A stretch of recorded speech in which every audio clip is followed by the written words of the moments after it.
Greetings. Hope you're fine. Hope you're doing well, and hope you're keeping safe. Now, I've just come back from another shopping for my mom.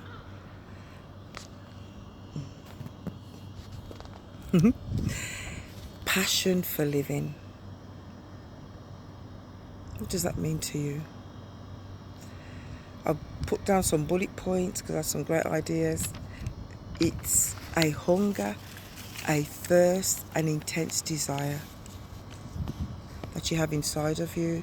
I want to talk about that. Last time I've talked about vision and the mindset, and this all really starts in the mind, really. But passion is something amazing. I just love that word. It's like, oh, you got a passion for this, haven't you? I absolutely adore it. Now, before I continue, just want to pay homage to all the frontliners. To me, they are the new soldiers.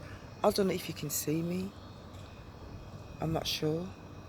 I hope you can, because I'm sitting in another place, but the sun is right into my eyes, but yet it seems dark. If you can't see me, I'm very sorry. Anyway, children have it naturally, and we call it imaginary. If it's not suppressed, it gets into their tender little hearts, and they have that childlike appeal, that excitement, childlikeness we all love to see. I think it starts from when you are little, but it can be broken, it can be abused, or when you are socialized and conditioned to think unnatural, or what goes against your very nature, it could become very difficult and suppressed. It's like vision. As I spoke in my previous recordings, you need to be on it. Passion, vision, what keeps you alive, what gives you energy, it's amazing. It's simply like visualizing what you want to see in your life.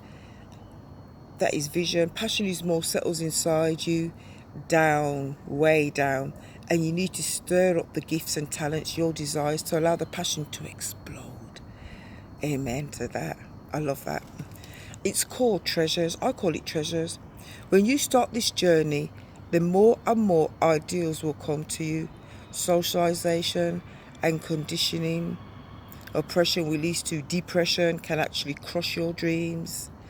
It's like junk mail, working in retail, for example, or law firm. One wanted to do the other wanted to do the other. You know what I'm saying? But you got to get your footing somehow. Some tried to get their footing and could not. You know what I mean? I've heard of people that studied for years to be a lawyer, work in a law firm, be a solicitor, whatever, and they couldn't get the footing. And so their passion kind of died. And then you have junk mail alternative. They probably end up working in retail, and some people say, oh, it's just don't bother about it. At least you get regular money here, you know what I mean? And then their passion dies. Well, I wouldn't say die. It's kind of like, don't despair. It's like a crimpled dress, ladies, you know what I mean? You buy a wonderful dress so perfectly pressed, and you buy all the shopping. By the time you get home, it's like it's been crimpled and dashed into the wardrobe at the bottom for years, and you have to iron the thing all over again. That's what it's like. You know what I mean? Your passion, I don't think it ever really dies until you pass. You know what I mean? Now, some people end up passing it away, never becoming what they truly want to be. A visionary, an inventor, a stockbroker, a singer, an actor, and so forth. Trust me when I say this, folks, I am also preaching to myself. So during this coronavirus lockdown, which is coronavirus lockdown part 4, sorry if I didn't say that in the beginning. No, part 5 actually. We can do so much.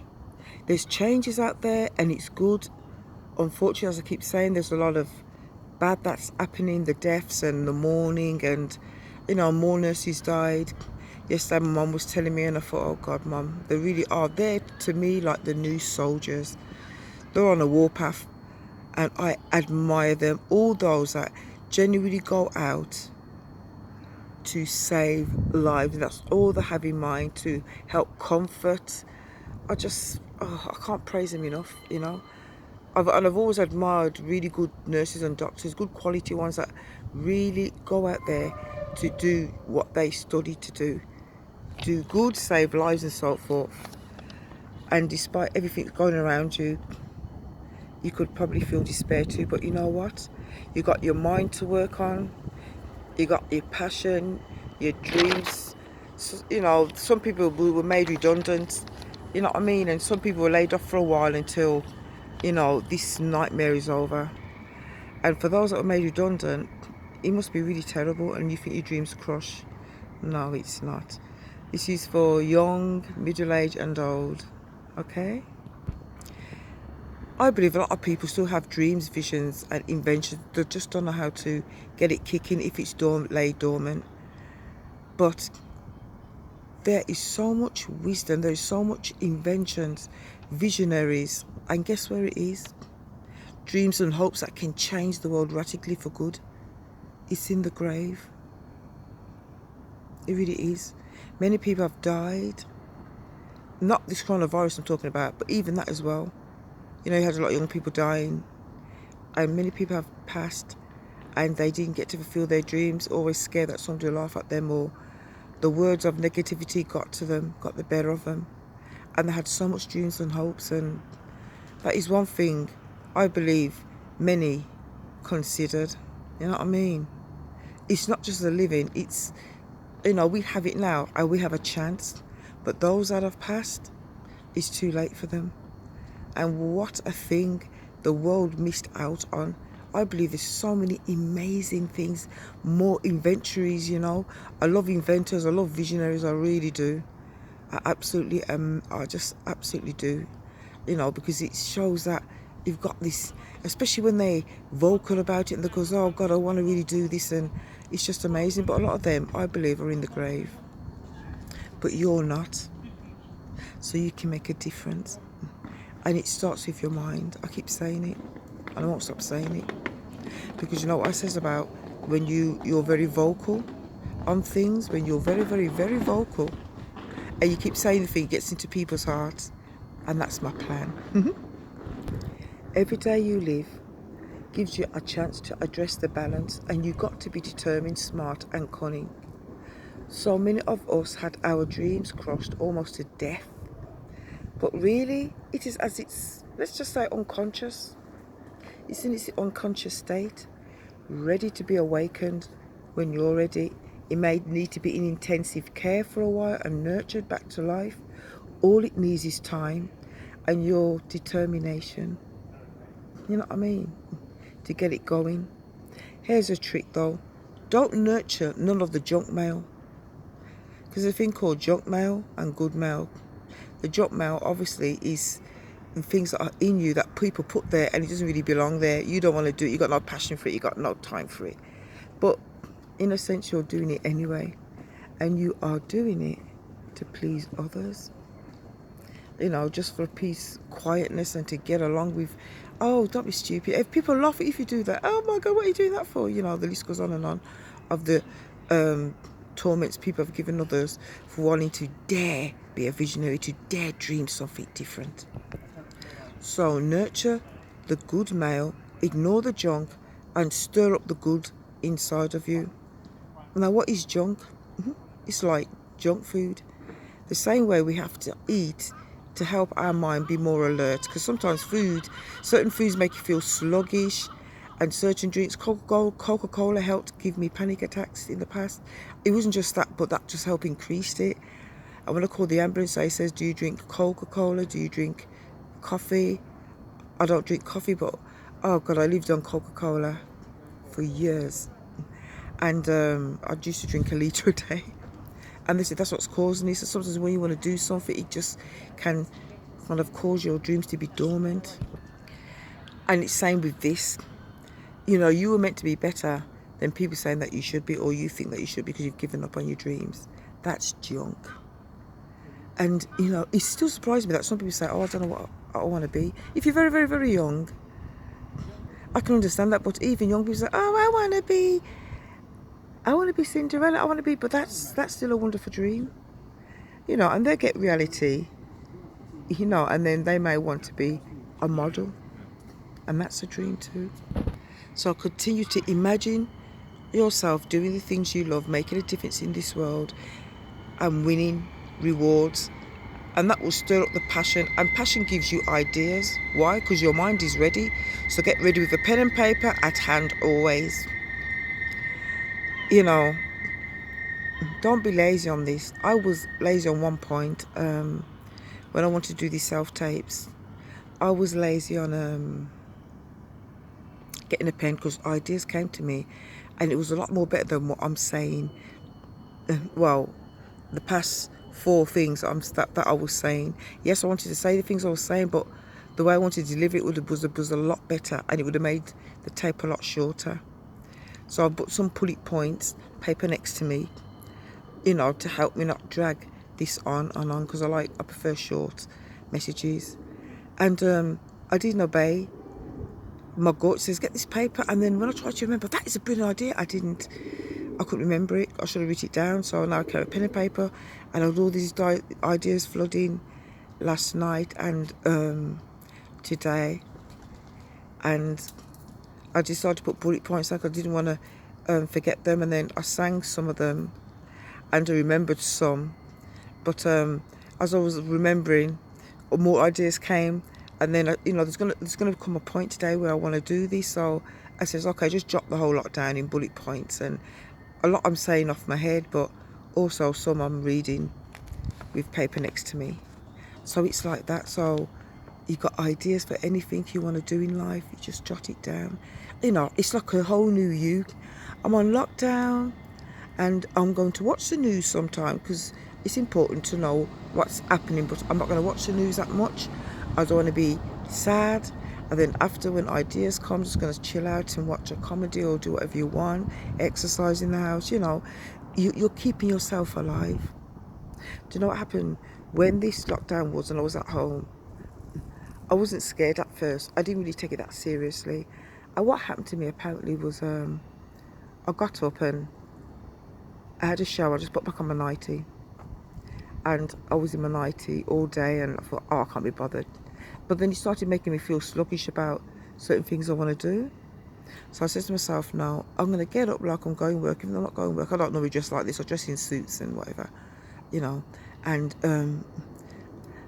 I don't really wear jewellery. I haven't worn jewellery for ages. I do my hair, but a lot of the time it's back in the bun for the job in hand I have to do. And very, very minimum makeup to no makeup. And I'm wearing just the same old black and black and black, or black and blue, depends on which workplace I'm going to. You know, sometimes I have to carry my other uniform and change shirts if it's white and so forth. And then I thought, well, this is a chance I can just dress up and like I've got purpose, because I have got purpose. I don't care. I know we're on lockdown, but I still have a purpose. And I can cultivate and do things. You can cultivate and do things. And then when you're ready to go back in the world, you'll be a much more better person in relation to what you want to do for the future. Your mind is more ready. And let me tell you something, we never will arrive 100%. We may arrive 100%, but we would always have relapses, and we'd always have to kick ourselves up the backside to get there. It's not a one method formula, like a cocktail you drink, and you know, it's not fit like that. You just got to work on your mind constantly, but it becomes so much fun. It becomes better than actually doing, you know what I mean? Because you get to doing, but the imagination is just amazing, and the passion, it's powerful. It's power. Vision, positive thinking, and true passion is power. You understand? Because that helps you to produce what you want to produce in the future. Thus, it will make you good quality money. Depending on what you want to do, of course. Everyone has a particular platform, a group of people they want to affect. Now, your reward is seeing the benefit it gives to those groups of people and even other people. The satisfaction it gives to you would stir your passion even more. And the great thing about it is you'll also be paid for it. So it's a win-win. Of course, you could go the other way criminology. You know, you could just do crime. You got your brilliance, which is supposed to be used for the good of mankind. You want to use it and commit fraud and so forth. But I won't encourage you to do that. You know, I mean, I'll just say, you know, if you're a genius, let the world see it for good. Yeah. I'm not saying this will be easy, as we are all on a journey. But I want to say something quickly. I had a dream once, and it was a true dream from God. It's about 2 girls I know, and young girls, and I've known them nearly all their life. And one of them, he told me that when one of them grow up, they're going to be just like everybody else. They want to impress their friends and blah, blah, blah, and so forth. And the other one, she's going to start talking louder because she wants to be heard more. And it came true. But during this coronavirus, the one that is and wants to be like everyone else, she's very, very depressed. I don't think it's because of the situation we're in now. I think it's helped drag it along. I just feel like it's because she wants to be like everyone else. There's no good that comes out of it. You know what I mean? Of course, play the game. You go to an interview, you sit down, you know, and they want confident people, and you're only a bit confident, but they want very confident. You know, they say I want very confident and well-spoken English, you know, good customer service, and your customer service may be 60% of 100, but you love that job, you got a passion for it, and you play the game. You are playing what you are, but you're not seeing it yet. And so, you know, there's room for a little kind of, I don't know what to call it, lie. No, you're not really lying. You are those things inside you. It just needs to come out. But you're just bringing it forth. The interviewer sees you and gives you the job, and he may see something different, but over time you'll get to that place, because you know that is the only way you're going to keep your job or most probably get promoted. You know what I'm saying? Now, one thing I will say, people normally have this expression, and we're all born into it, I think, and nobody really knows any better. You know, I mean, it's just one of those things. I cannot wait until I become a great actress. I cannot wait until I become a great singer. I cannot wait until I become a great mathematician. I want to be a mathematician genius. I want to be. I can't wait. You know what I mean? These words we often hear. But guess what? You're already it. Where does singing comes from? You can't buy it. Now, I know there's a saying that people that can't sing can learn to sing better than those that really can sing. And fair enough. Go for it if that's what you want. Because you are in that bracket of, I've got a passion to do this. But know this, you are already it. Singing comes from within. Only though people will cultivate it, help cultivate it. If you go singing lessons, but oh, I made you a great singer. Don't let anyone say that to you. If you really can sing good, naturally, but you just need cultivating. You can hit the high notes, but you go a bit off. And they help cultivate it. If it wasn't for me, don't let them say that. If it wasn't for them, they didn't give you the gift. You are already what you have on the inside. It's already in there. Musicians, it's already in there. Mathematicians, it's already in there. You know what I mean? Those that really love English, he had a gift for writing when he was 5 because, oh, you're really clever. And you got A's, it's already in there. English is a wonderful subject. I love it, and history.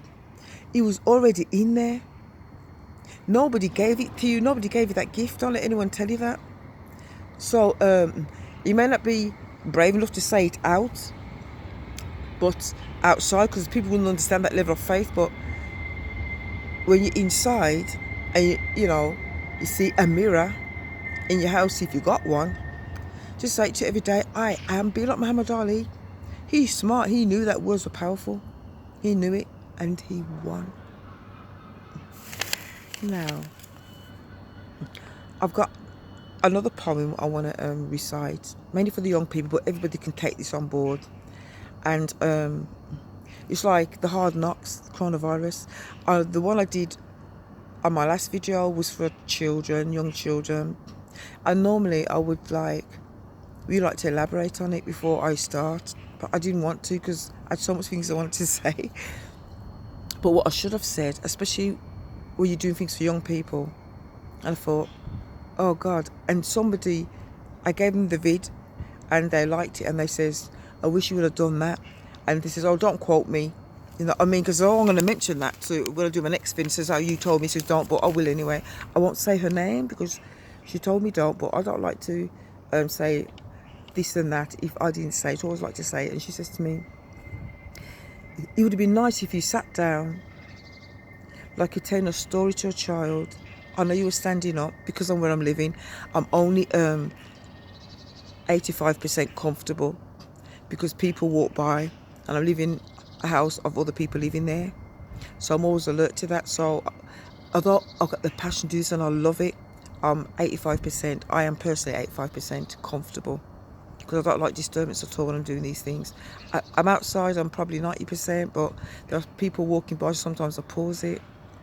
You know what I mean? So I didn't want to sit down. I wanted to be ready to just pause it. And I feel I'll be more on guard if somebody disturbs me and I'm standing up. But it's going to be nice to sit down and then afterwards explain to children that you can see the coronavirus as a naughty imp witch, but you're going to beat the day, you know, like talk to them in the language they can understand and make it fun and make it not so scary. I don't think I really made it scary, but I should have said that, especially with young people. You don't want them getting frightened. There was a 5-year-old on telly some weeks ago. I never saw her. And she went on telly, she's only 5, and she goes, I don't want to die. Stay indoors. And, you know, I don't want that kind of fear to be on a child. God bless her. And she wanted to do her bit. God bless her. Really, God bless her. And she's courageous. But I felt a bit sad. I thought she's only 5 and to think that way. So I don't want to cause anyone fear. And I will do better next time. So I've got a poem. I paused this a few times because there's some people walking past. I'm going to pause it again. I really hope you can see me. I'm going to go through this, and if you can't see me, I'm just going to redo this again. But if you can see me somewhat, I prefer a really bright light. But if you can see me somewhat, then I'm just not sitting over there because the wasp, and I can't stand them. So I thought I'll sit over here. So I'm just going to pause it for a while and get the poem. It's called Hard Knocks We Will Overcome.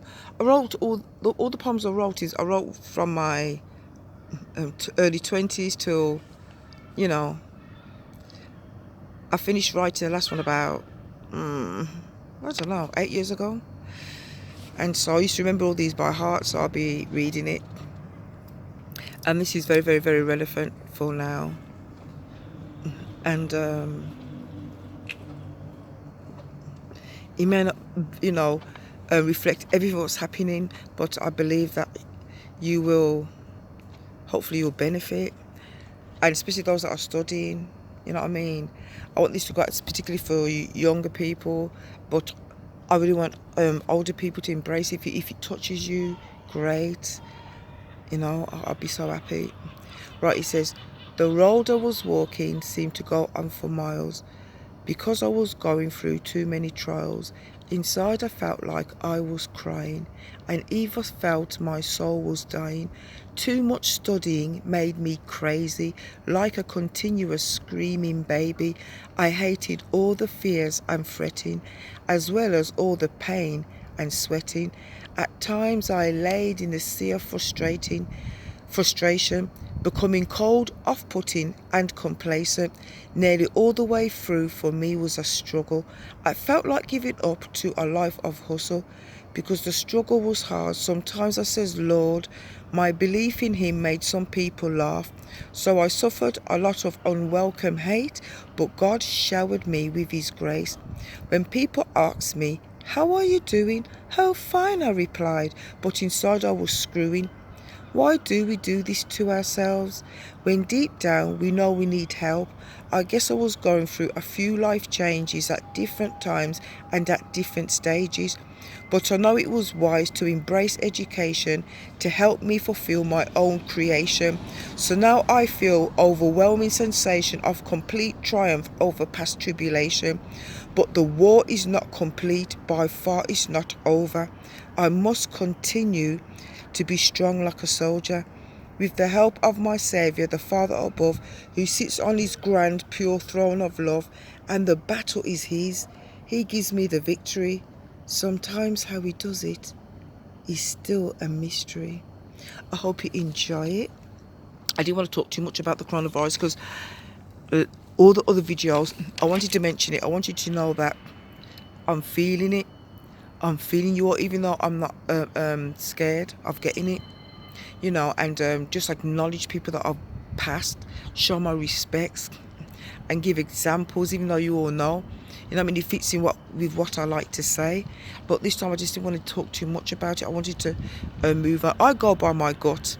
And that's what I'm saying, players. Go by that umps inside, that passion. If you want to say something or you want to do something and suddenly your heart, your passion, your desires move you to do something else, it's because somebody needs it. So I don't know who you are out there that needs it, but I hope it's blessed you. God bless you all, key workers.